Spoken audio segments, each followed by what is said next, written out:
Hello everybody and welcome back to the pre-production meeting. This is episode 71. I am your co-host Josh Urquhart. And I am the other one today, Austin Scott. Wow. It has been a while, ladies and gentlemen, and we have the OGs back for this episode. Took us a while to set up. Took us a while to set up. We don't do well without Dan and Indy. But, like episode 1. So. Just like episode 1. Wow. How many episodes did we do together before Dan came into the mix? I want to say it would have been mid-20s. Yeah, mid-20s, mid-30s. Wow. So we got the ball rolling, and now look at us. We're just talking about what we should do for episode 100. Have you got any ideas in mind, Austin? No. That's fucking fantastic. I reckon we get just a big podcast with all the film boys. We have to. Bring it back. I think deck out this room as well. Mate, as much as we can. I mean, do you look at the lighting setup? It just doesn't change. I don't think I've been here since I think it's glitched out and it's like... I haven't been here since that. That's very bright. Yeah, it's just pink and blue now. Yeah, right. And you can't change it? Nah. The remote stuffed up or something. And one of the microphones is gone as well. Someone stole it. Oh, there's only 3. Yeah, I don't know what happened there, eh? But anyways, interesting. We're back for another week now. Look, it's been a while. I think we've kind of accepted the fact that this podcast happens when it can happen. Yes. You know, this podcast was started and is all about our journey throughout, the film industry and also just for our love of film. And when we're on that journey, of course, there's going to be weeks where we're trying our best to do what we want in that, whether that's, getting into the industry or, a sub of that industry or something like that. Like we're always trying week after week. So, and we're also, in this industry, I mean, as we'll go into, it's not very giving in terms of monetary value. So, Dan's off trying to make some money to continue this job, and I'm here in post-production for my film, and I'm also just constantly working. So I guess I mean that's what this podcast is about. Literally. And it's the exact same for me as well. Yeah, man. And we'll get into it because I know you have a lot since you've last been on. But it's really good to be back. Like, I really love coming back and, talking to yourself and Dan and just seeing what everybody's been up to. But I think that's just the reality of this podcast. We tried to do it weekly. Yeah. And we did. We went so many weeks without... not missing an episode. Of course, and now it's just the reality as we go deeper into the industry that this is just going to happen. It's kind of how the reality worked out. Yeah. And we're hoping that it gets to a point where, we get busier with the film stuff. Yeah, to a point for sure. Where we can report weekly on this. But yeah, that too, because not every week everybody has progress, Yeah, like we're still doing it just us. There's nobody, we're editing everything. Indy and Dan are editing everything, and then I'll obviously edit this week. But like we're doing everything ourselves. Austin has to come a long way from where he lives now to film this, and it's just a lot of things have to line up to get an episode in order. But when we do, it's always a good time. My friend. Of course, it's great to be back. I'm excited to Sorry, I spoke away from the mic. That's all right. I'm excited to talk, it's been a while. Talk what we've been watching, hear your progress, because, I've been living it vicariously through the podcast. Yeah. And it's good to be here in person to hear it and, hear what you guys have been up to and where it's at. And then, I'm excited for when Dan and Indy get back, hear how they've been going with their stuff, because I know Dan's got a lot on. And Dan, for sure. Indy's progress as well. Yeah. And just get into it and get that kind of ball rolling again. And we'll get into it, but I've fallen into that exact same trap that I had, I think, after Ozma and after Two's a Lesson, where, I think I'm doing really well because I finally have some time to breathe. But I feel like with myself, you give me too much time to breathe, and eventually you start, hyperventilating because you're like, fuck, I'm not being creatively stimulated.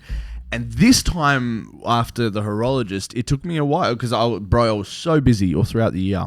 And then I was able to enjoy my time to myself and the free time for a bit longer than usual, which was fantastic. I think that's just purely because I overworked myself. But I think now I've gotten to the point where it's starting to annoy me a little bit because I have too much time, you know what I mean? 100%. And I have work, but that's not very creatively stimulating. Yep.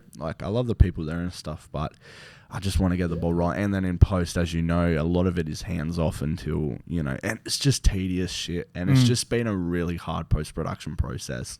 And it's not really at anybody's fault. It's just these technical shit, which I'll get into, which has just been really annoying and put us back. Like, we were so ahead of schedule, and then shit happens, and you just want to make a good movie, so you don't want to rush anything. And yeah, it gets you into this point. But I really want to get started on my next one. I think I've said before, next year I'm not making anything unless somebody pays me to, or pays for the production. You know what I mean? I was going to ask you, like, have you found that going all in on this? I know, like, you know, when we say all in, we haven't officially taken that leave yet because we need that security blanket that we have with our jobs and stuff. But like, when you go, I'm going to create, it's kind of taxing in a way. Yeah. It's great, and I love it. I've loved every single production that I've been a part of so far. But then, like you've outlined, when you finish shooting and then the post-production's kind of like hands off, and you're like, oh, fuck, like what can I do now? And then you start to sort of go towards the next one. But then, like, when it sort of crosses over and sort of collides, and you're like, I need this, and then it's like, oh, it gets a bit much. Yeah. Then you kind of get to a point where it's like, once this is done, what's next? And then there's kind of like, I feel like there's a void, and you're like... Yeah, except I feel like I always do know what's next. But Okay, I actually think that unless you're a millionaire, I honestly think it's impossible to go all in, especially at this stage of the industry, bro. Like, I wish I was going all in. Like, I wish that, you know, this was my job, I was getting paid for it, but that's just not the reality of it. Like, we have to have these side jobs to be able to make stuff. I honestly, none of us could go all in. Like, if this was our only job, making films, we would we would have to have people paying us and stuff for us to survive. I honestly think it's impossible to go all in. So, like, I remember when Dan first took that step, he's like, I quit all my jobs and I'm just focusing on directing. But then, like, you get to a point where you can't because you don't have the money to back you. So I think when people say all in, I think it's a bit different. If you're a bit later in the industry, you have a bit of money behind you and stuff. But I think going all in at this stage of the industry really is just about a mindset rather than actually doing it. Yeah, absolutely. It's just so hard, bro. There's a lot of, I feel like it's a juggling act. Yeah. And at times it can get taxing. Yeah. But you always have that thought in the back of your mind, just like, keep going, because it will work out. And like, time's going to pass anyway. So like, the grind you go on, it's all going to be worth it in the end. Yeah, and look, you have to have a bit of delusional optimism, and big time, because a good portion of, you know, my uncle, somebody asked me, I think it was my uncle, or maybe it was somebody else. Somebody asked me, how are you? No, it was my mate's dad last night. He was like, so, like, how do you plan on, like, getting in, you know, making that next step? And I'm like, you can plan to a point until where luck then takes over. Yeah. There has to be a bit of luck, unfortunately. It's going to be like right place, right time. The right person. Yes. But it's all about connections as literally. Well. And starting from a place with no connections is extremely difficult. 100%. So, but, you know, I think that's part of the gig. That's what we signed up for when we started this. Exactly. And, you know, a lot of the time it's like, just take the risk, because the rewards are worth it. But along this journey, you know, people go off and they do other things, and sometimes their path changes. And, you know, I'm excited to see what you've been up to. You know, what little side quests you've done. If you've returned back to, you know, writing and directing, I'm keen to get into that. But before that, let's do the wrap up of the month, because we haven't been on here for ages, especially yourself, bro. You can pick and choose whatever you want to talk about. Now, I have a feeling you're going to talk about something about which you've been telling all of us boys to continuously watch. Yeah, so whip out that letterbox, whip out what you need to, because I have quite a few things. I need to look at my letterbox because I've been going all in on one show. So I want to get the movies out of the way first before I go into a show that's kind of like moved me in a way. Yeah, right. So, but I'll get into that. Okay, cool. Well, I might start off with the shows that I've seen. Then, please, there's only been a couple. I mean, I've been watching. You know, I have a list now of like what's coming out what day because I just lose track. But we've finished Agatha all along, nice. just finished, and bro, before the show came out, I'm like, why are they making a show about Agatha? My what's it called? Expectations were on the floor, and when it finished, it's equally the best show Marvel has ever done. Okay. So Fair. that's where. Oh, there's Jay. My Yeah. guy. I actually told him to come over the other day because we're about to start doing some feature conceptualizing between us two, and help each other out with our feature films and stuff. Fuck yeah, nice. If you want to join and you're available, mate, and you want to get some inspiration. Let me know. Back to it. Agatha, wow, blew me away. Okay. And it's like, I actually don't want to say anything just in case you eventually watch it. I don't know if you're planning to. Wow, I fucking loved it, man. I was excited each week for an episode to come out because I'm like, I need to know what happens next. Mm-hmm. And like, one of the episodes got like 9.2 on IMDb. It was like a whole non-linear episode that was all bit. Oh man, it was crazy and such a thought out series with things from the end, like things from the start which you don't think mean a lot coming back at the end. Bro, it's like Christopher Nolan like made this whole thing. Not really, but like. It was an episode felt like it was directed by Christopher Nolan. But yeah, it had like a 2-part finale as well. And it was just very, very good. Okay. I have to give it props. Yeah, no, fair enough. So that was awesome. And then I finished, it's almost finished, The Penguin. Now that's one of the... just reminded me, I need to watch that. So The Penguin is one of the best shows ever made, I think. It's so top quality, top notch stuff, man. So those are the 2 shows I think that I've been... There's a lot. Only Murders in the Building season 4, I finished. Same.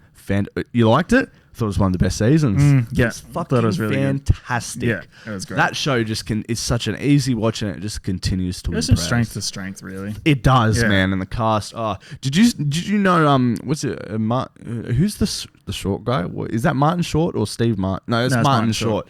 And he actually fell in love with what's her name?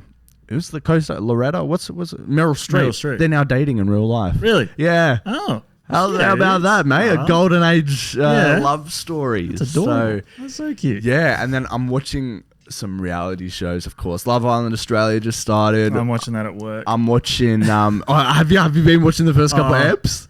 Which one did I just... what's her name just came in? Sophie, yeah. That's the last thing I've seen. Bro, it's crack. I love that shit, bro. I love it. I think it's awesome. And then I'm watching Aussie Shore as well. Yeah. That is chaos, bro. I bet it is. It's just completely unsafe. It's like if Love Island had an unlimited drink, because they're only limited to 2 drinks at night in Love Island. Aussie Shore, there's nothing, no censorship. I feel like that needs to be chaotic. Just lots of nudity and just it's chaos. Yeah, insane, bro. And they're up in Cairns, bro, and all living in a house. Yeah, insane. What other stuff? Season 2 of Shrinking just started. Oh yeah. You know what trailer just came out? The season 2 of Severance trailer.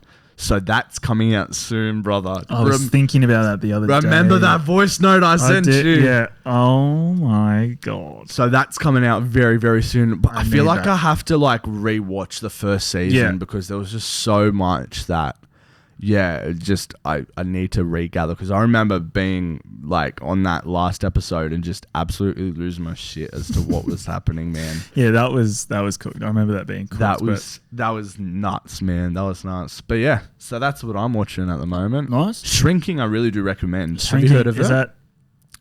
Harrison Ford, Jason Segel. Segel, that's it. Yeah, and dude, incredible. I'll get on that for sure. Watch. That's my TV shows. You take it away now. So did you have any movies or anything? I did. Do you want me to go through my movies? Go through movies. All right. So I've seen a lot. So I think the last thing I talked about was Joker. Okay. No, I don't think I talked about Joker. I think it was Deadpool and Wolverine. I think it was the last film that we talked about. I'll quickly run over the Joker. So everybody seems to hate it. Mm-hmm. I went to the premiere of it at IMAX. I thought that was sick. Maybe I'm a bit biased because I got invited to the premiere of it. But bro, I'm just distracted by Jay. He's just there with his backwards cap. Can you see me waving? No, he's distracted. Hold on, he's walking past now. Has he got you? Right, he just literally just walked past. Brushed you? He did. Anyways, saw Joker. I loved it. Yep. Everybody hated it. It's a musical. people just there's a massive just here he is.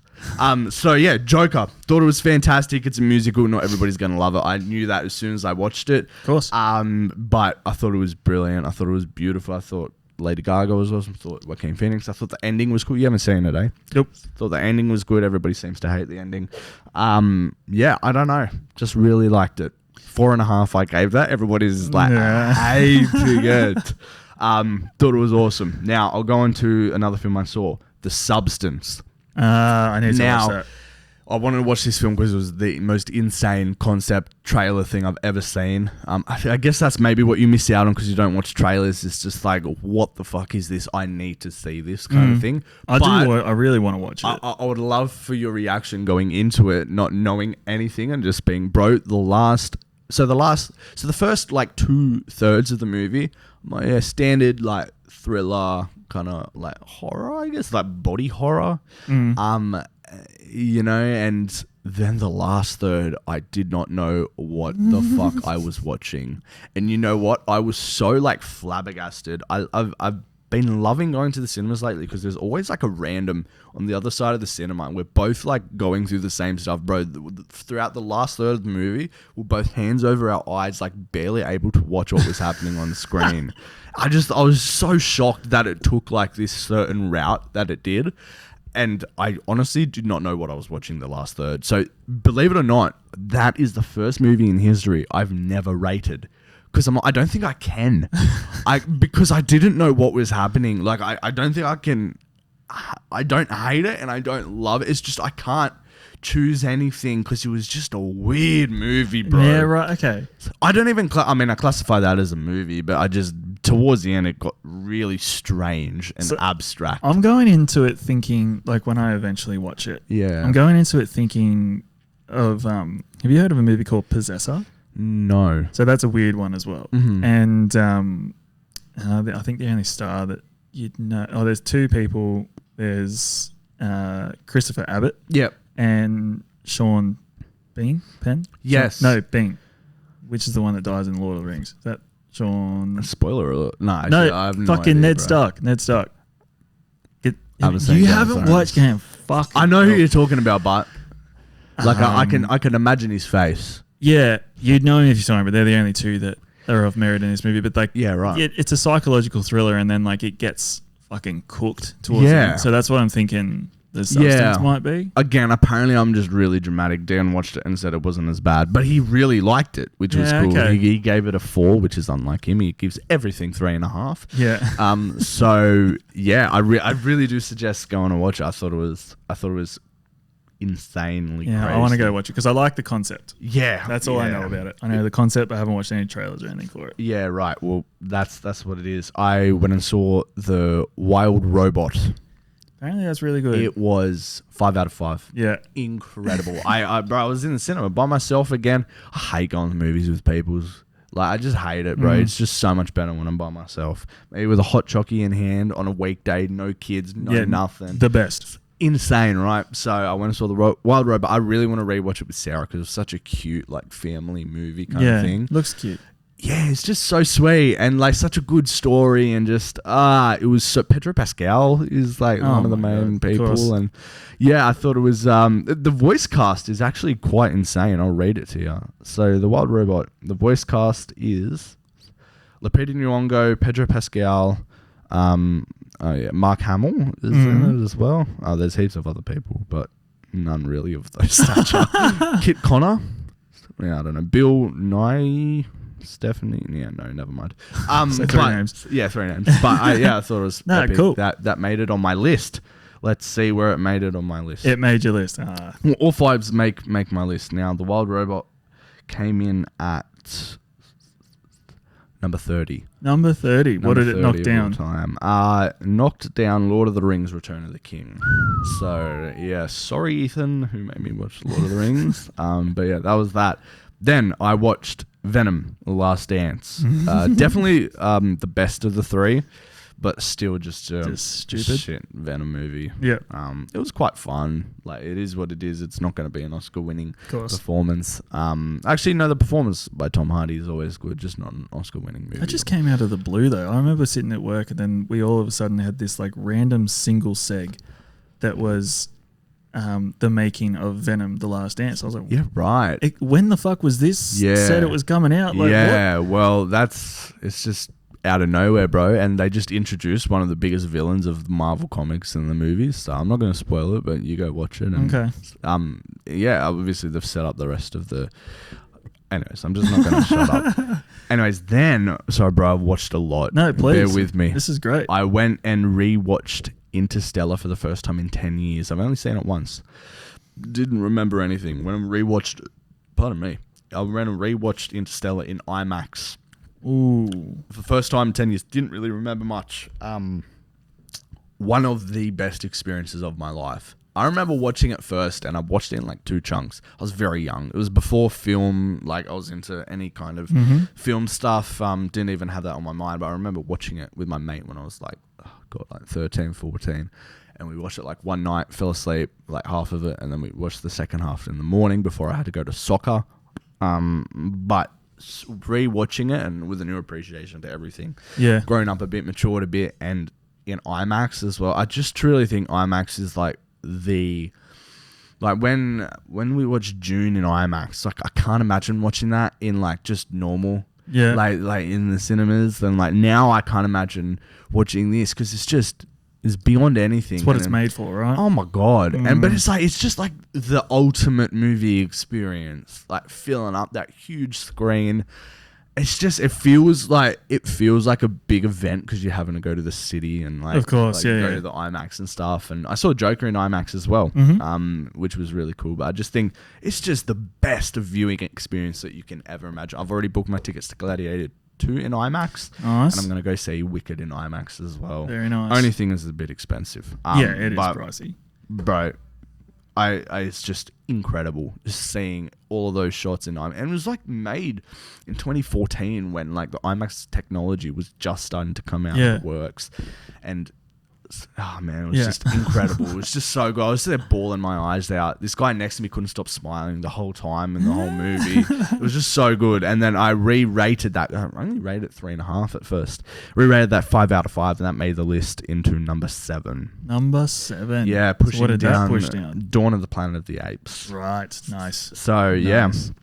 And then I went and saw. I'll quickly get through this. Sorry, just start the cameras. No good. I watched Oz the Great and Powerful with James Franco and Mila Kunis. It was just on Disney Plus. Me and Sarah watched it. Is that an old one? Yeah, it's an older one. Oh, okay. Not massively old. It is 2013, directed by Sam Raimi out of everybody. But we wanted to get ready for Wicked because even though it's a totally different story, which I didn't realize. Yeah. Gave that. What did I give that? Did I rate it? No, I gave a 3 out of 5 for that one. Solid rating. Yeah. Then I gave Venom 3.35. How did that 3.35 come? I don't know, man. I then went and watched The Apprentice. I went and saw that movie about Donald Trump starring Sebastian Stan and Jeremy Strong. And wow. I mean, what Jeremy Strong is great. Oh, okay. I just want to say, like, the performances, incredible. I thought it was a great movie. Yeah. Whether he's a great person or not, no comment. I'm not going to talk about politics on here. That ain't me, bro. Nope. Especially not in this climate, bro. Everybody's just on it right now. It's just so toxic. Yep. At work, I'm sure you were getting everything as well, right? The fact we work for similar things, like, you can imagine. You can imagine the amount of volume of that crock of shit that's going on in America at the moment. I need Wednesday to go. Yeah.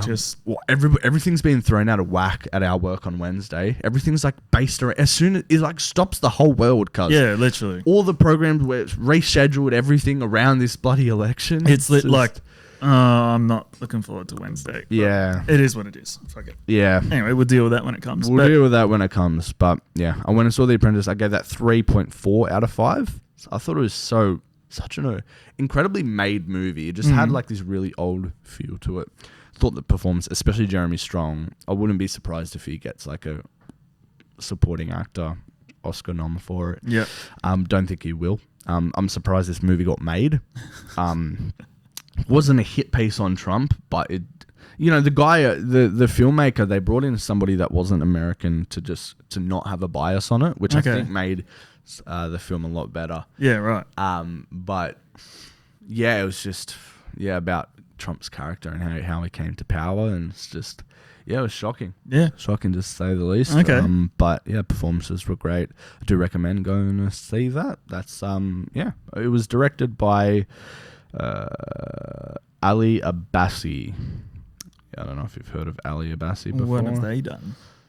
Ali Abbasi has done Holy Spider, Border, Shelley, M for Marcus, Ossifer, Relaxing After Duty, I Mark It. Nothing massive, which is I haven't heard of those. Yeah, which is crazy. Anyways, then to get me ready for Gladiator 2, I watched the first Gladiator for the very first time. I haven't seen it. Yeah, right. So I watched it for the very first time right before work. It was funny because at that day, little did I know we were having Paul Mescal and two of the other actors from Gladiator 2 at work. So it was so crazy. Like one morning, and I'll talk about this, in the morning, I was watching Gladiator 1 for the first time, and at night, I was sitting in front of Paul Mescal. I'll tell you about that in a sec. That was nuts. But so I watched Gladiator 1, thought it was absolutely incredible. What a movie. It looks great. It's been on at work a couple of times. Yeah. I've watched, because when you watch shit in segmentation, it just doesn't hit. Yeah. So I'm like, I'm going to watch this in my own time. Yeah, well, I was really surprised. It was just, what I really liked about it, it was such a simple story. And it was just like the best of simplicity that you can get. And for that reason, and I just followed along so easy. I was just so happy. It was just so easy to watch. I gave it 5 out of 5. I've been giving out 5 out of 5s a lot, but I really loved it. It made the list. Number 65. Push down Violent Night. Oh. Was Violent Night 5 out of 5 for you? I loved it. I thought it was hectic. I gave it 5 as well. Yeah, that's my movie. Bro, of course it is, 100%. So I gave that 5 out of 5. And I think that leaves me, brother. I think that's it that I've watched. That's everything. Oh, fair enough. There you go. Take it away, bro. Take as long as you want. I took like 20 minutes there. So I will go back as far as... Because I want to say ones that because I know that I watch stuff and you're like, where the fuck do you even find this? Yeah. I watched a movie called Your Lucky Day. And the only star that is in it... Sounds like a Netflix movie. Yeah, it definitely is. It's Angus Cloud, the drug dealer from Euphoria. Yes. I watched it because of him, and I was like, okay, cool. Is it a Netflix movie? Yeah. Yeah. It's literally about... he's a drug dealer. Oh, wow. And he walks into... No, not at all. He walks into a, what do they call it? Bodega or whatever. Yep. And... this dude in a suit is returning his lottery ticket and he's won the jackpot. And then it goes through all the people that are in that shop at the moment, look at him and go, that's a fucking winning lottery ticket. Like, I want that. And then it just goes from there. And then through the plot, shit happens and it gets a bit far-fetched, which I was like, okay, whatever. But it kind of makes sense. But then it just chaos starts to ensue. Yeah, such a what I respected most about it is it's a one location film. Fantastic. But outside things play into it. All based in the bodega. Pretty much, yeah. That's cool. Then it ends quite nicely. I'd say that very quotation marks. Yeah, but the way it ended, I was like, that makes sense how it would end. But it was a bit far fetched. But I was about it. It was a pretty enjoyable watch. It's pretty cool. intense. Then I watched The Hunger Games, Ballad of Songbirds and Snakes. Oh, finally. Yeah, cool. I gave that 4 stars, but dude, that's too long. It's too fucking long. Yeah. Paused it a bunch, feeling that, looking at it going, how long's left? You could have ended it here. Why are we doing this now? Yeah. And how the fuck she got best action for that? No clue. It's clearly a fucking tick a box. Yeah. Like that's the people that gave that award would have gone, oh, we've only Best seen action that where one. though? Exactly. But where exactly. do they win? Best action? Best action performer. Hero or something? Yeah, something like that. Best action hero. John Wick 4 was nominated. That's right, yeah. I beg your pardon. Anyway, I'm not going to get into Was that. this at the Nickelodeon Kids' Choice Awards or something? No, I don't think The so. VMAs? I don't know. I have no idea. Critics' Choice Awards, maybe. I think it was don't that know. one. I think it was Critics' Choice. But anyway. You're a big John Wick fan, so you took that personally. Took it personally. Anyway, that's all I'll say about that. The Union Okay. on Netflix. The Yeah. Mark Wahlberg, Halle Berry movie. Oh, Dog shit, that's all I'll say about that. I saw that getting shat on. Yeah. And I watched Long Legs. You Yeah. watched Long Legs? No. Nicolas Cage and Yeah, what's I know. the actress's about name? it, Because she yeah. was amazing. Micah Monroe. Yeah, okay. She was amazing in it. Nicolas Cage was born to play this role. It's just so him. Just they gave him all these crazy scenes, and he just like fucking nailed it. I spoke to my boss, and she said that she was seeing it, and then after the movie, she said it was just like she couldn't take it serious. Yeah, no, like when you just because it's Nicolas Cage, you're like, yeah, you're supposed to be playing a threat. He can act, but you're like, Yeah. it's Nicolas Cage. Yeah, Like, okay, you can't take it that's seriously. funny. Yeah. And then I rewatched 13 Hours, Secret Soldiers of Benghazi. Yep, I yep. love that movie With with all my fucking heart. Krasinski, yep. Then just a fast forward, I watched Up for the first For time the first time. ever. That was such a great film, and just like You watch it by yourself? Or no, I with watched it with Beth at home. Had she seen it? No, I don't think she had. Wow. And the best part about it was because of The all the dog. dogs. Yeah. Lenny was watching it as well, and he was like, very into it. So he loves yeah, it was- watching his TV yeah, movies. so I see. the three of us we had a great time, and then I think it took me a while to log this. I don't know why. I'm very slack with logging. I used to log straight away and review after, but I think 5 days after. But I'm pretty sure we watched it the next night. Inside Out 2. Yes. That was great. Loved that. Because that's out on Disney Plus. Disney now, Plus, yeah. We saw it and we just went, what the fuck Taha is said that? he saw And- that recently. Yeah, as no, well. real great. Really lets you, lets you in, Inside Out. Yeah. But like you, I felt Bringing it was back more the jokes to this podcast. Man. I felt like it was more relatable to what I'm going through now. I feel like Out. I watched it at a really good point in my Inside life. Out 2 Yeah. about the girl going through puberty. No. But there you're was like 40 cuz. Dude, there was other messages that resonated with me. Just kind of like where you put all your energy and what you kind of go through shapes who you are and stuff like that. Yes, the thing was puberty. I get it. But the other messages that they put in there, especially with like, like I said, where you put your energy and who you sort of treat Yes. and all that kind of stuff. Okay. It kind of hit me through some Yeah. things I've gone through recently. Okay, fair. And then I watched Woman of the Hour, the new Anna Kendrick directed movie on Netflix. Bro. So for some reason, well, not for some reason, she was on a podcast that I listened to, and they brought her on to talk about the film. I think I saw something else with her. She's just everywhere at the moment. And then Sarah made me watch the first Pitch Perfect, but we didn't watch all of it. No, I watched a podcast, and it was detailing like how she made that, and It was a great movie. Her directorial debut. I didn't realize it was a true story either. Yeah. Until after when they, whenever they do true stories and they like and put they the do- text on the screen. yeah. So I was like, what? Yeah, I just so thought it was. Was that serial killer went on a dating show? Yep. Serial killer went on a dating show and like string of murders that they all just went like Crazy. nah, sweep that under the rug. But yeah, pretty fucking intense it was. Yeah, And wow. She do well for yeah, director. there are some flourishes in it that I was like, oh shit. So when it said directed by Anna Kendrick, I was like, oh, she fucking nailed that man for a debut. Like, So that movie, or maybe I'm thinking of another one. I think that was only shot in like a couple weeks. Maybe like 2 weeks or something. I don't know. I saw she popped up on my Instagram recently just on a doom scroll, and now that it's again every movie that comes out on Netflix gets number one.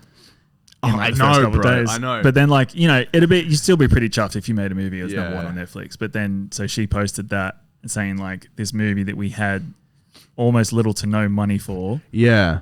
Which surprises me because she's a big name. Yeah, exactly. A tight schedule and like a tight team or something, and now it's like you'd think there's a lot of money behind this. Yeah. Like considering it's a period piece as well. Like, I'd say a period That's the piece, best like, compliment you can give a movie. right? So, like, it was really well done. And so when, again, it added to my experience when I saw it was directed by her. I was like, oh shit, well done. She killed it.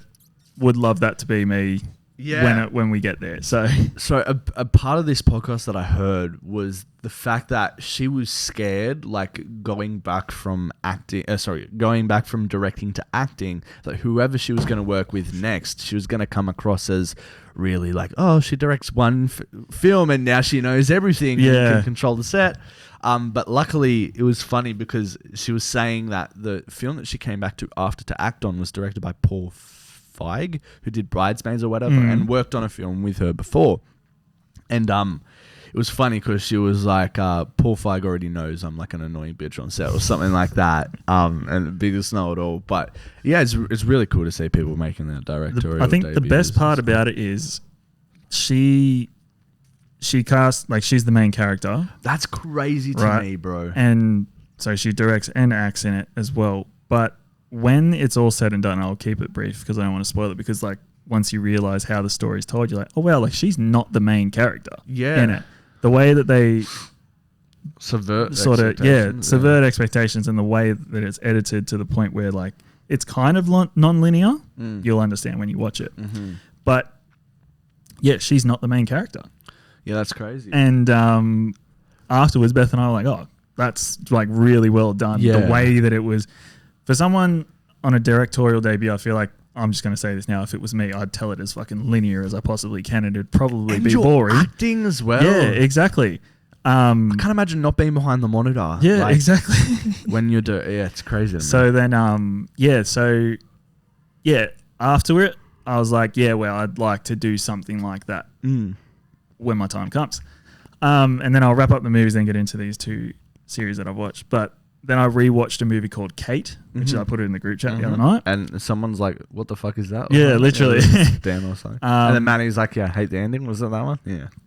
So I watched that when we were at JMC. And back then I was like fucking frothing like violent action films and stuff. So I had this like tolerance for it and like expectation. And then Kate like didn't meet that at that time. Yep. But then I rewatched it thinking, like I'll watch it again.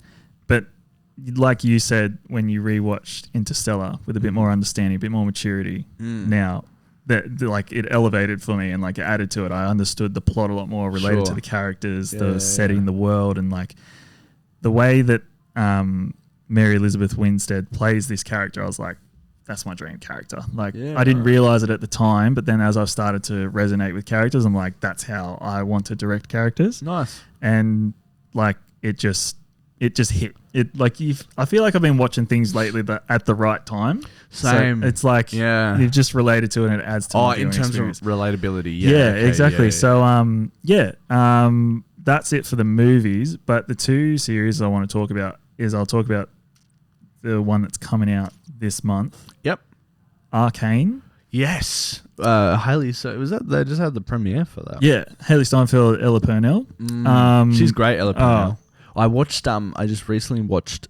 You know those YouTube videos. The what is it? Mythical Kitchen. Like they do the death row meals, like the last meals. Yeah. And she was on that, and just hearing how she's on her way up. Yeah. So in her journey and hearing all about that, and yeah, she's definitely one. I feel like recently there's definitely stars recently that have just gone. Yeah, well, the whole new generation. It's a whole new generation. Yeah, there's a passing of a torch happening, and like all these new stars are coming up, and they're just in everything and killing it. It's like all the big, like, you know, you got. I saw this, and I think we may have talked about this before, but like the new generation of like A-listers. You got like Florence Pugh, Zendaya, Paul Mescal, Timothée Chalamet. Yeah. I'm probably missing out on heaps of to people. name a few, yeah. Yeah, Ella Purnell's not far behind. Like, it's good to see. Literally, yeah. I couldn't agree more. And so Arcane, they've done this pretty genius thing where, well, in my opinion, it's a genius thing. Austin Butler. That was another one. Oh, yes. No, you're right. Yeah. They had one season, 9 episodes. Yep. But what they did is each 3 episodes are arcs within themselves. So like episode 1 to 3 for Arcane, is one arc. 1 to 3, 4 till 6 is another one. Yeah. 7, 8, 9 is another one. You know what that reminds me of? Clone Wars. Because that's exactly do they how do that it as was. well? Yeah. Ah, okay. Fair. Yeah. All right. Cool. I need to watch that. That's another thing that's on my list to watch. It's really good because you can go and you can watch. I don't know if this is the same with Arcane, but you can go and watch like a certain bunch of episodes, which is just one storyline, and you can go back and watch another storyline that's totally unrelated. 100%. So yeah, it's cool. 1, 2, and 3 are one thing because a lot of the people that told me to watch it were like, I need your opinion on episode 3, and I was like, okay, I'll get there. And like, I was on the edge of my seat. I was a like emotional fucking wreck as well because it subverts expectations because Arcane doesn't pull punches. It's one of those shows that like you're like the hero's going to swoop in, they're going to do this, going to do that. No, I've been meaning to watch absolutely it. Fucking Actually. not. Yeah. And Ella Purnell's character, because 1, 2, and 3 is sort of like them when they're a bit younger. Then the middle is them when they're older, Cool. and then the same for Yeah. the last 3. Yep.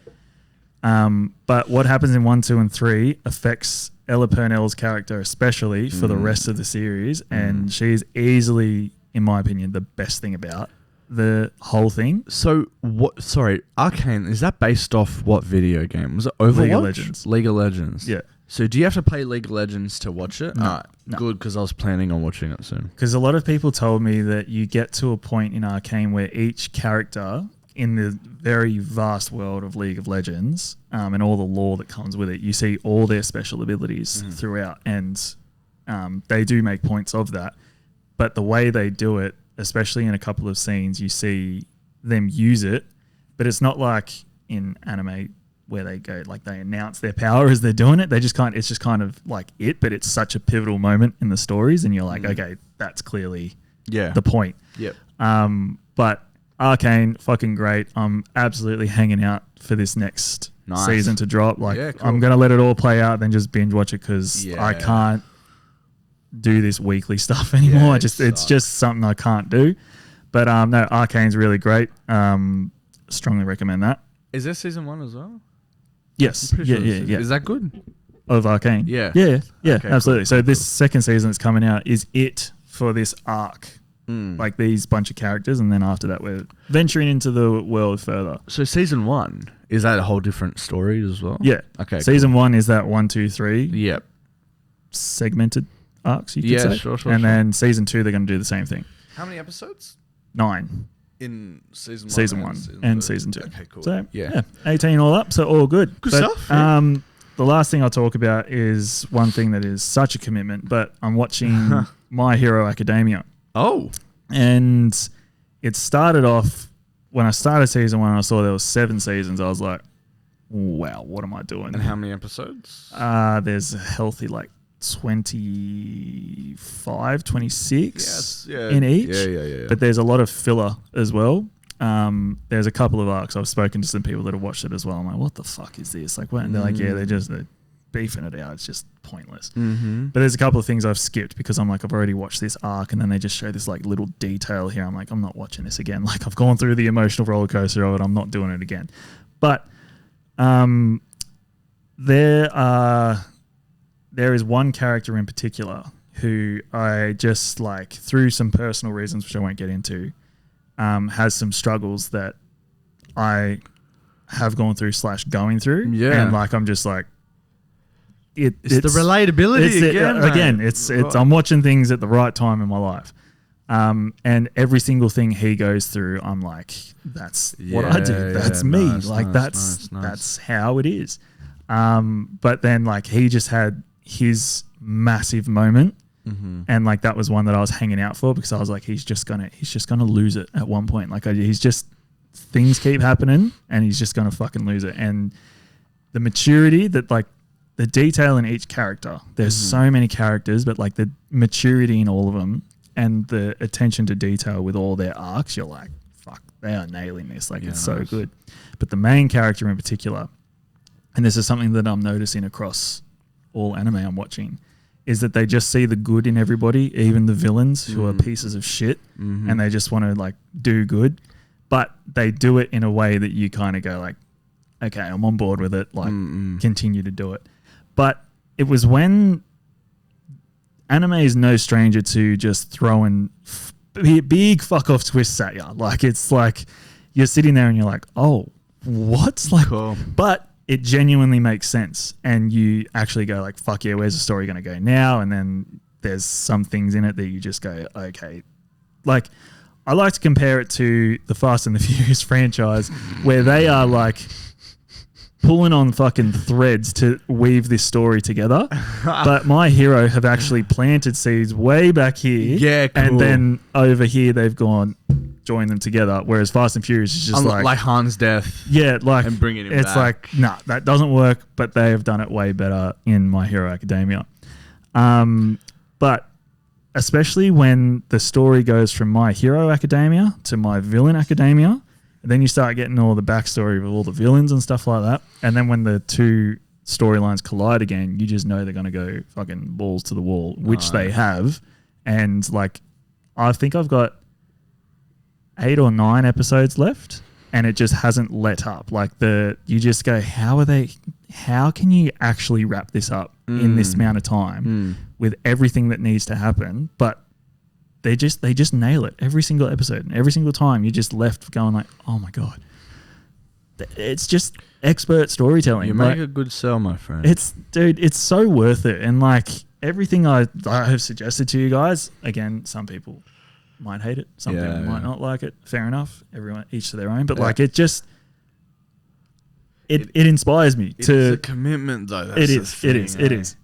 Inspires you to finish staying. I'll get into that, my friend. But the thing is, anime has kind of changed my life and my view on some things, and like that's crazy, just man. Yeah, like again, watching things at good points and relatable.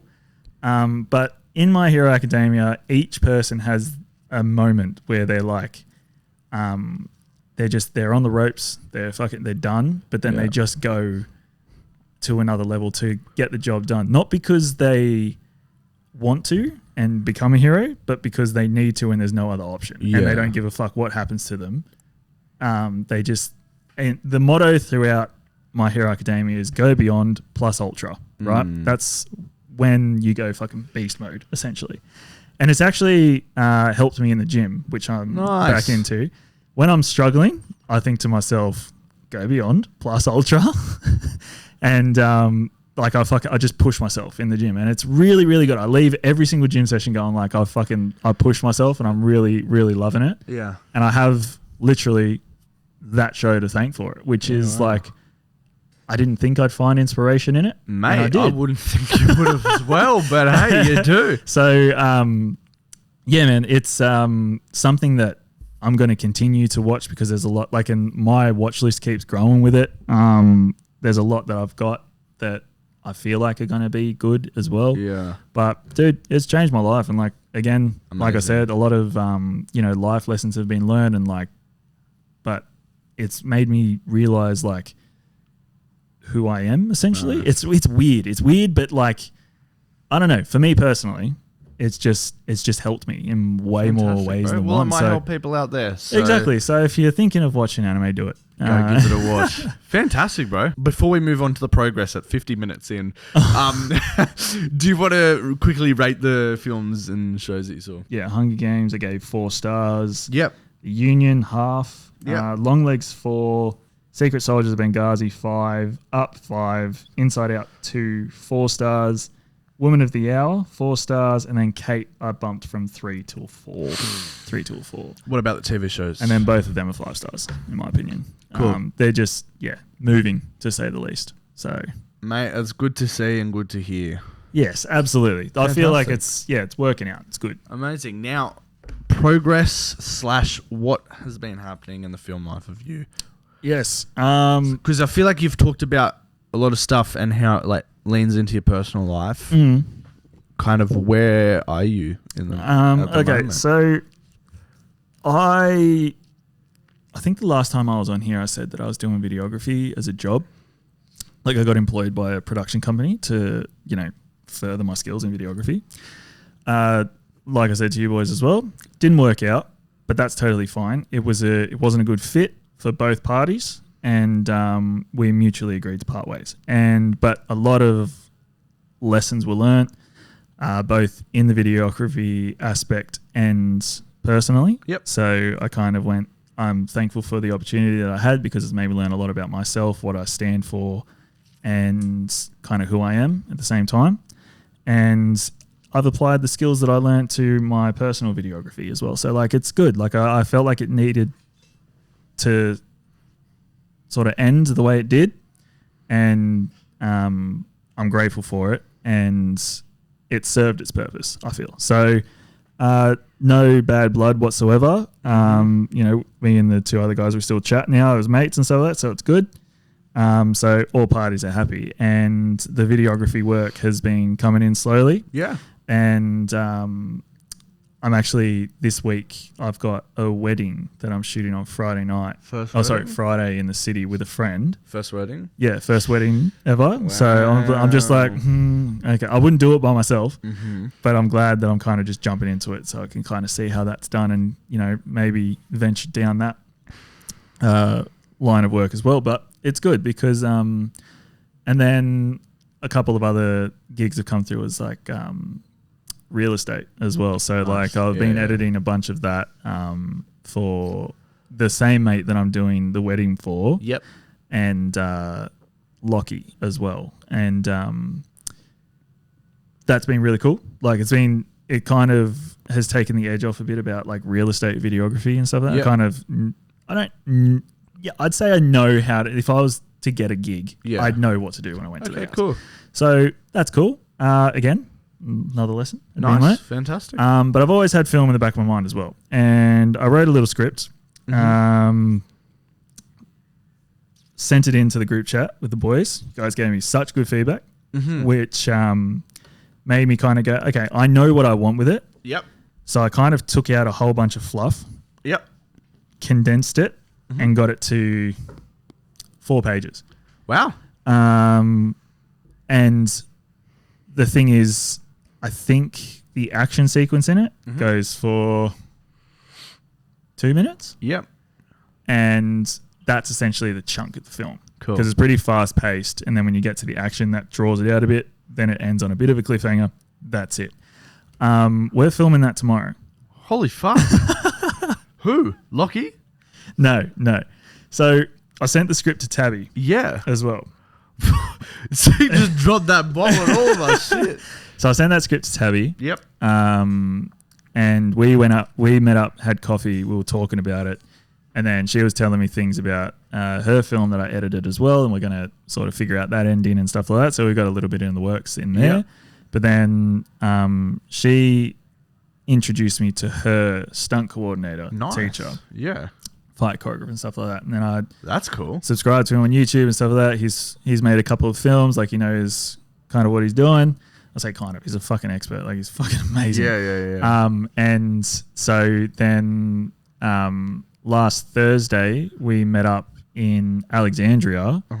Me, Tabby, Martin, who's the stunt choreographer's name, and then 4 other stunties rocked up. Wow. Yeah. And we choreographed the film. Oh my God. We choreographed the fight sequence in turn. So you kept this quiet? Yeah, I kind of just wanted to do it and then just kind of say. Yeah, well, this is not going to be out until like next week. Yeah, so I kind of just wanted to like quietly do it and then go, wow. Look, boys, I did this. Hey, fantastic, mate. That's awesome. Yeah. I won't get into it too much, but I kind of learned about myself that I was kind of a lot of a sayer. Like I say I'd do something and then not do it. Honestly, bro, most filmmakers are. Yeah, and so I just kind of went, you know what? Just going to do it. It's not see what a bad happens. thing, bro. Yeah, no, exactly. So I was like, you know what? I've said I'm going to do a lot and I haven't, so I'm just going to kind of just do it and see what happens, really. So yeah, we're supposed to be filming tomorrow. So that's going to be fun. Supposed to be. What day is it? I forget. Is it Monday? It's Monday today. Okay, yeah. So filming Tuesday. And going to go lock down the location after this. How are you? Who's filming it? Me and Martin. On what? My A7S3. Okay, right. Yeah. Cool. No, that'll be fun. That's heaps fun to figure out how it how we're going to get it done. But I feel like the bread and butter of it, the choreography, Is it good? yeah, it's really great. Yeah. Tabby took it upon herself today. She's organised a meetup with the stunties to sort of go through the fight choreo that we did last week. I unfortunately can't be there because I got work, but she went, no, that's fine. Like, we'll meet up, we'll do it, blah, blah, blah. So then they have stunt training tonight as well. So they're kind of, going to work Where on are you it. shooting? You don't know? We're going to shoot it somewhere out our way. Okay. Mona Vale. That's right. Round. Both. Yeah. Yeah. So Your next door neighbour? Yeah. Or was your next door neighbour? No, it still is. In the same complex?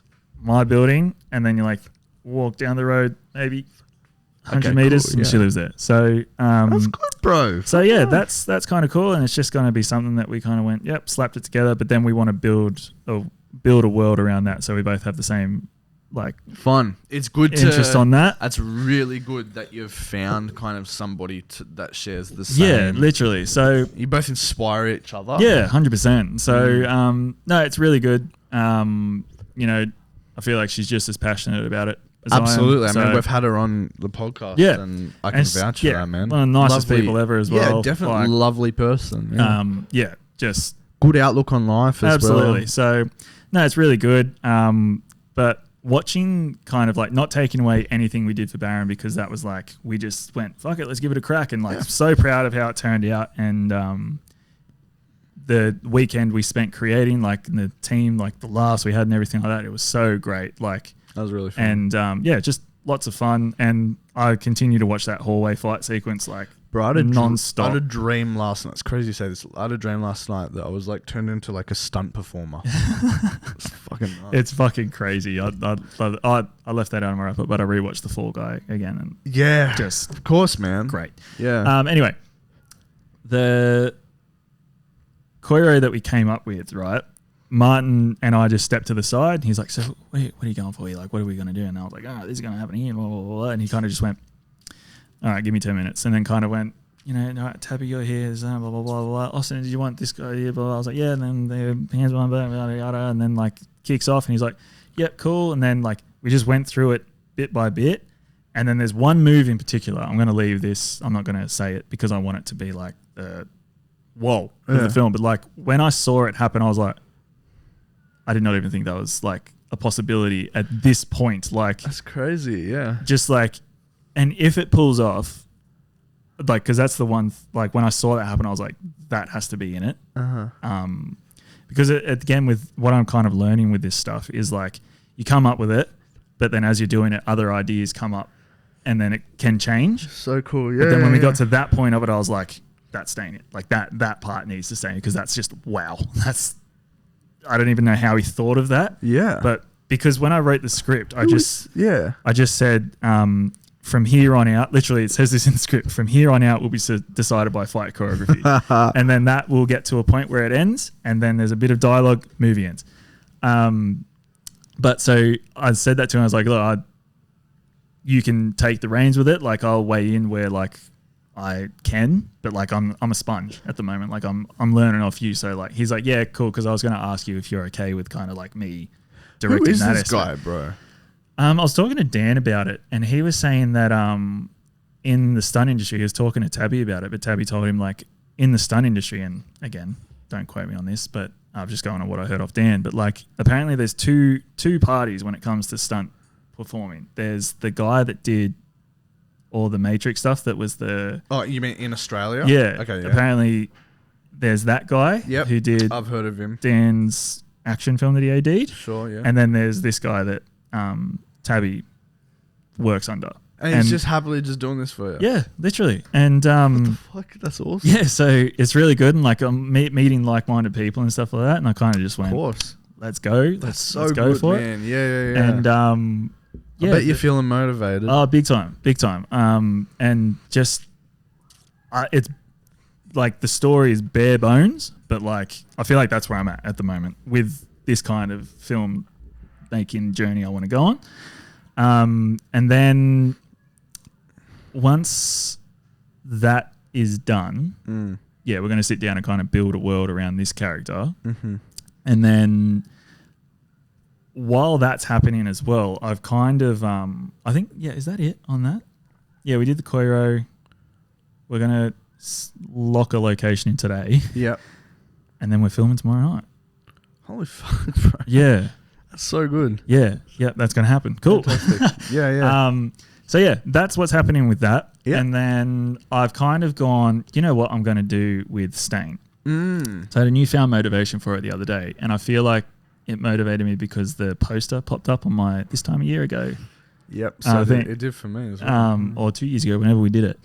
I was like, you know what I'm going to do is I'm going to edit the live action stuff myself and kind of make that its own short to the point where like when the part ends to the Colosseum, it's going to be like, this is still to come, essentially, and then merge the two together and then put it all out to be like, here's the film done as a whole. Yeah. I've spoken to 2 guys at work who are both animators. Oh no, not the animators from work again. Is this one gonna work this time, cuz?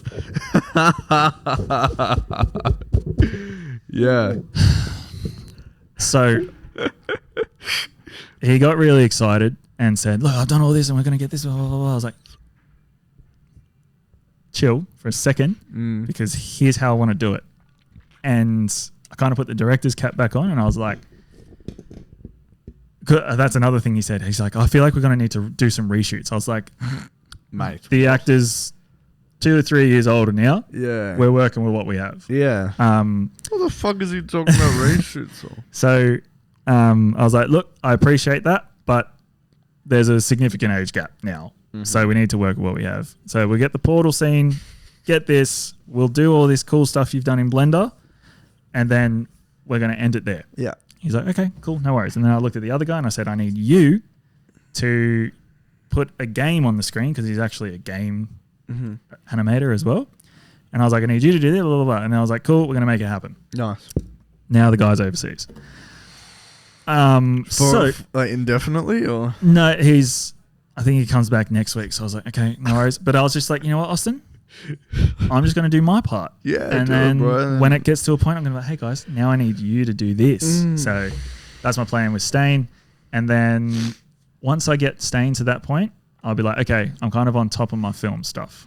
And then we'll see what happens from there. But then fantastic. That's all my progress. That's kind of where I'm at.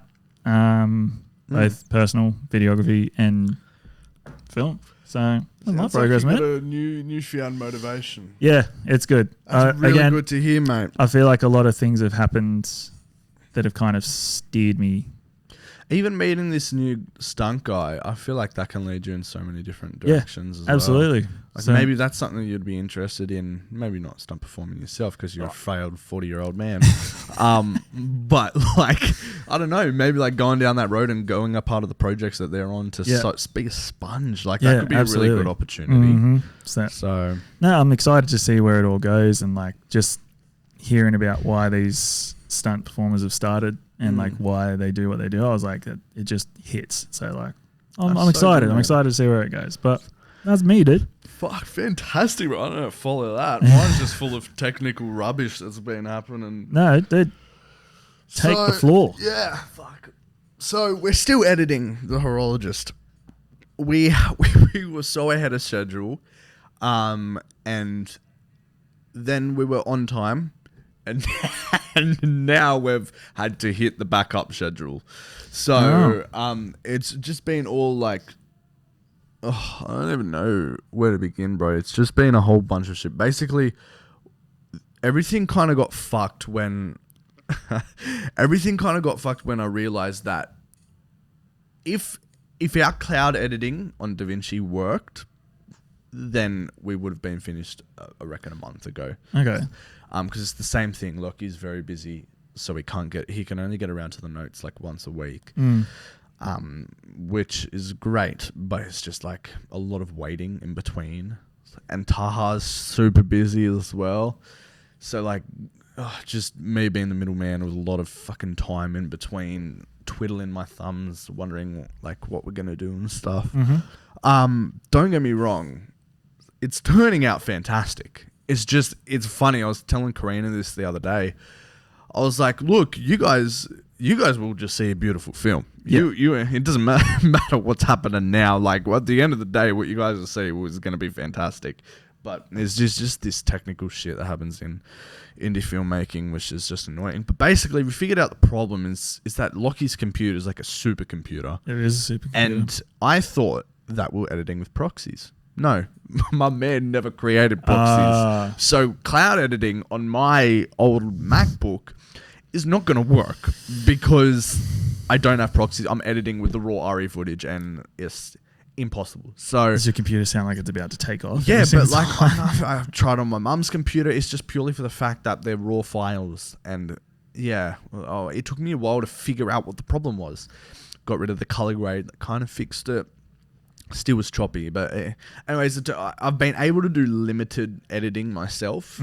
Anything that involves audio, I can't make the edit because I won't be able to, everything's out of sync because it's just not playing properly. Yeah. But I can make like little changes. So I've been doing that. Do you know one thing that might be worth looking at? Yeah, making the proxies, bro. I've tried. You could do that, but at the same time, it's something I only learned the other day.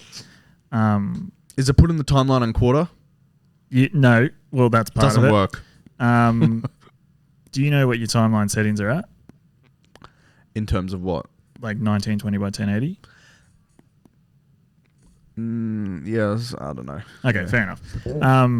That's one thing that I, when I started doing the videography and I was like, why the fuck is it so choppy? Is it resizing the timeline to a smaller dimension? Yeah, do that. Also, the playback quarter. Yeah. But also, I feel like your Mac might be storing like a fuck ton of metadata Yeah. from your edit. So it's finding the cache. It doesn't though, because it's all cloud editing. Okay. You know what I mean? I'm not sure if it's the same thing or It's not. Okay, Because I redirected my libraries when I am editing on my computer for my staff to external hard drives. Good. Okay, that's what I was going to say. Yeah. But if you're already doing that. It's just cloud editing, which is it.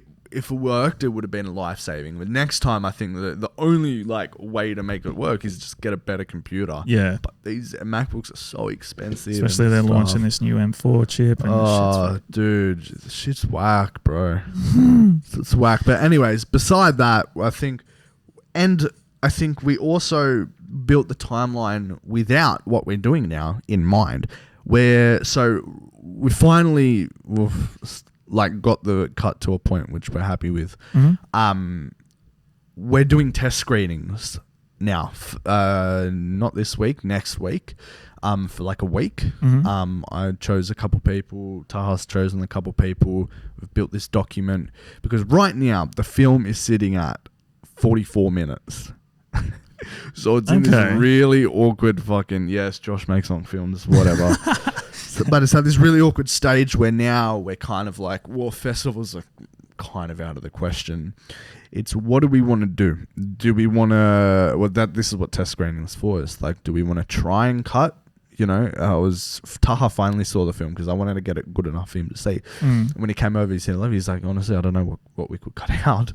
Okay. So, I don't think cutting it down is an option. Maybe it is. Maybe there's stuff, again, we're looking at from our lens, like our bias lens. So that's what test screening is going to be good for, seeing if we can cut it down.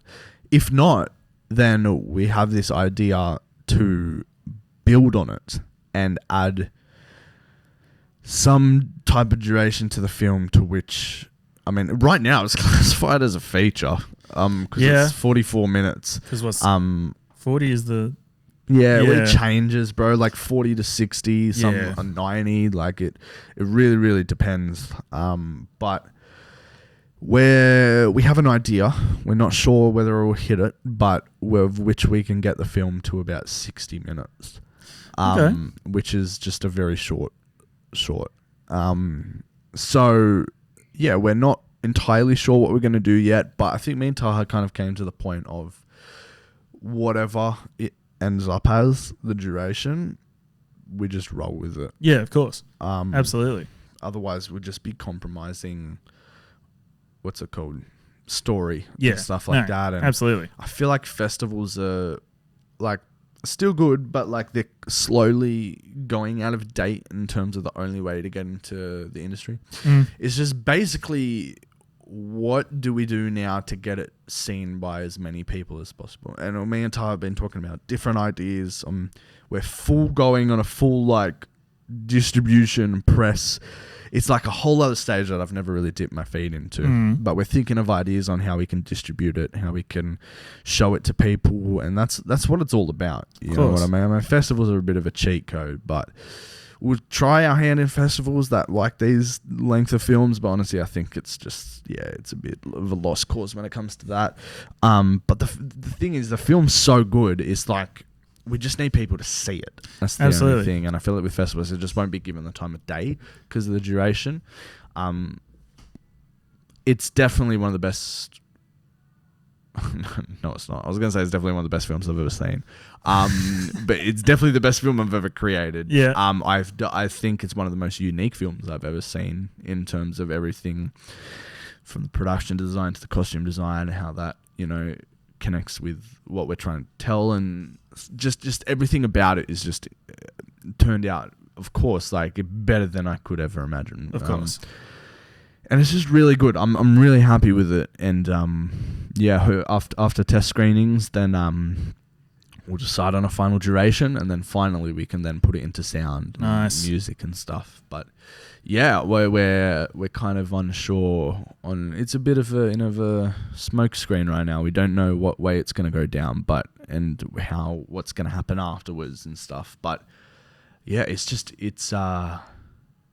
I don't know. I feel like this is the one. And if we can find out the right distribution methods for people to see it, this is the one that changes our lives. Yeah. And I truly wholeheartedly believe that, with the quality and just what we've made is just incredible. And that's kudos to fucking Connor. Has done the best work of his career. The actors, the best work of their career. Everybody, Mariah, fucking Maddie, Amy, like our whole crew I really think this will propel, if not mine, their careers forward. Yeah, nice. Which is I'm keen to watch it.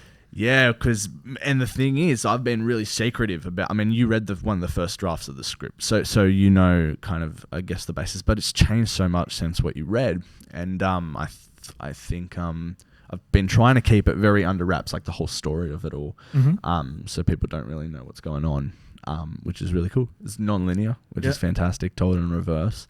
And I feel like everything that we set out to do when we're writing it has worked. So yeah, very, very happy with it. We've been playing around with some temp music, and I've got an artist on board that I know, and we're using one of his songs for the ending of the film. Nice. So yeah, all is looking good in terms of that. But that's kind of where we're at with everything. Meantime, I've had endless meetings going over everything. He loves the film. I was really nervous because me and Lockie got it to a point where we're like, okay, we're ready to send to Taha now. He loved it. He just gave me some like little notes that weren't really notes to do with the story. They're just like little things that I missed, like in the first edit and stuff like that. But yeah, I've given Lockie to like kind of the end of the week to tidy it up. I'm doing some ADR at the end of the week, pre-ADR that we already need. So yeah, we're doing that, and some voiceovers that we're going to be doing and stuff. And nice. Yeah, we'll see what happens with it and what it kind of turns out being, because now it's kind of in that awkward 40-minute zone, which is too long to be a short and too short to be a feature. I think I remember listening to an episode recently, you and Dan, and you were talking about a similar situation. You don't know where to go with it in terms of time and stuff like that. Yeah, and look, I think I've accepted the fact that whatever happens is whatever happens. That's what I was going to say. Just trust your gut, go with whatever you want. Yeah. 100%. It'll turn out to be whatever it needs to be. Exactly, and I'm sure we can find a way, some way. Exactly. I mean, we got, like I said, a big producer having a look at the film. Maybe even that, bro, is exciting within itself. Yeah, 100%. There's just a lot that can happen with it. There was something else. Oh yeah, and then like next year is just all gonna be about. He keeps walking past us. Next year, I'm not making anything, like I said, unless I get paid to do so. Yeah, nice. So, with the man out there, I'll be spending all next year writing my first feature. Oh fuck yeah! Which I've started conceptualizing, and I have like very rough like skeleton of a concept that could be, but definitely needs to be built on. Yeah. And yeah, I don't know. I feel like I'm very excited. I feel like I'm ready now to do a feature. I mean, all my films are so long, I may as well just bump it up a bit. Yeah, of course. Why not? So, and I reckon I can do it in I reckon I could film the feature in 2 weeks or so. Yeah, right. Okay. So, but then again, I'm hoping the Horologist opens doors for us to kind of, when the time is right, make that. Well, can I just say, you know how you said you want to get right eyes on it? You know how you say you got this producer on board to watch it? Yeah. Now, I know that his eyes are worth something as well. Yeah. That he could be like, hey, Josh, I fucking loved this film. Yeah. I need to... Can I get a copy of it to show fucking Spielberg? And then Spielberg's going to... You know what I mean? Even that, bro, getting him on board to kind of lead us into this direction, because he'll obviously know the final runtime with it, and he'll be able to go... That's mainly what we're doing is bro, what do we do with this duration of a film? It's such an awkward time. What do you recommend is the best route to go down? Yeah, of course. Because he won South by Southwest couple of years ago, so he's had his fair share in festivals and stuff. He knows a thing or two. Knows a thing or two, man. So I'll just say you're already on the right track with trying to get the right eyes on it, because that can open doors itself, which I'm sure you guys already know. But 100%, there are people need to help out in a way, and you're on the right track. So that's a massive feat in itself. 100%. And I feel like some questions you have now about it will be answered by those kind of I think so. And this whole there's ideas that we have of where we could maybe put the film, and Amazon Prime, you can apply to have your film on there. That's a good shout. Definitely for getting different eyes on it, and then we'd have to promote the fuck out of it. Yeah, of course. But having Taha on board has just brought a whole different thing to it. We've been going back and forth with this poster designer in I don't know where he is, Egypt or something, that Taha knows, for months now, and we've almost finalized a poster. It's been a process. Sick. So that will release that side by side with the trailer when it comes closer to the date. Look, we're hoping to still premiere it in February. But I'm really kind of on a rush right now to get it into sound and music, because I'm going to New York in January, and I really don't want to have to be fucking overseeing things when I'm there. Yeah, of course. Because I do, I have to, you know what I mean? Especially if our sound designer's on it, I want to be there and for the mix and 100%. Stuff. And yeah, I don't know. I mean, we're only away for 10 days, so it's all right. It'll all work out, that's for sure. Yeah, so that's a plan. The feature, very exciting. Got some ideas. Jay's got some ideas as well for his feature, and I feel we'll go back and forth. We have our feature, which we're still saving until later on in life. Yeah. So we've been talking about that, and he wants to write the script now, but I'm I just don't feel like we're at the right stage to do so, because that piece will be our magnum opus. Yeah, okay. Sure. So I'm I don't feel like we're ready to attack that yet. Yeah, okay. But yeah, bro, I think we don't need a dependent variable. We're already 1 hour 20 minutes in. Oh fuck! Really? Yeah, I think we're good there. Look at us go. Gents. I know. We had a good yarn. We don't like the OG days. Exactly, mate. So hopefully we'll have you back on soon. Yeah. We'll have. I'll definitely make the effort, because I need to update how we go tomorrow. Or 100%. We'll just be in the chat, and when we organise a session, or when we ask when we're free, if you're free that week or want to come that week, just have your input, and then we'll work around you. Absolutely. No, I appreciate that. So continued patience and tolerance. That's all right, man. We'll have Dan and Indy back next week, and we'll have a dependent variable next week. We actually didn't even prepare one. No, it went for long enough. We don't need one. Of course. So, yeah, guys, look. That's it for this episode of the pre-production meeting. Thanks, Austin, for again coming back on. Thanks for. What are we gonna do? Gonna tie a little bow on the episode. There you guys go, ladies and gentlemen. If you want to catch us, it's the pre-production meeting on YouTube and Spotify and wherever you get your podcasts, and at the pre-prod pod on Instagram and TikTok. And until next time, we'll see you later. Catch you later. See you. Bye.